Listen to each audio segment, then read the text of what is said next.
Letter F, percentage of ownership. So both use the same threshold for a percentage, 25% or more. Okay, here's where they differ.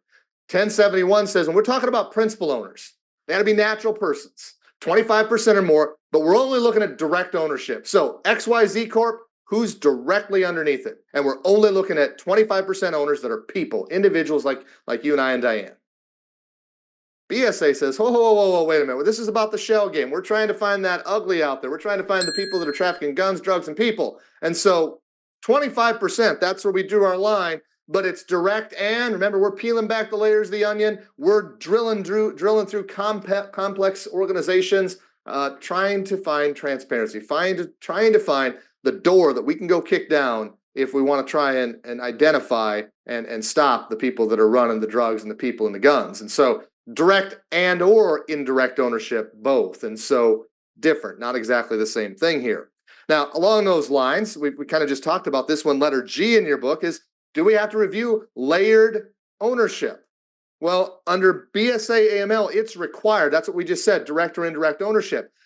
1071, now I need to explain this because you could look at this different ways.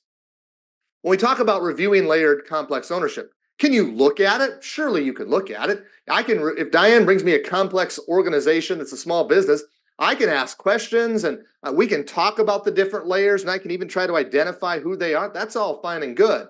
But what I'm not allowed to do is collect restricted data, to request restricted data in relationship to the 1071 rule about anybody that is an owner but not a direct owner at 25%.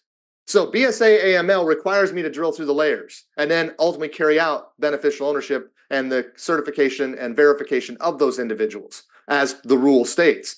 The 1071 rule does not prohibit me from asking questions about who the people are, but I cannot get into the restricted data.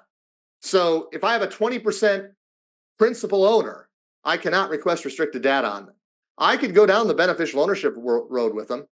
Okay, that'd be okay. Or if on the right-hand side, if I have for beneficial ownership a 25% owner that's like 3 layers down, beneficial ownership says I have to do the beneficial ownership stuff with them, certify and verify.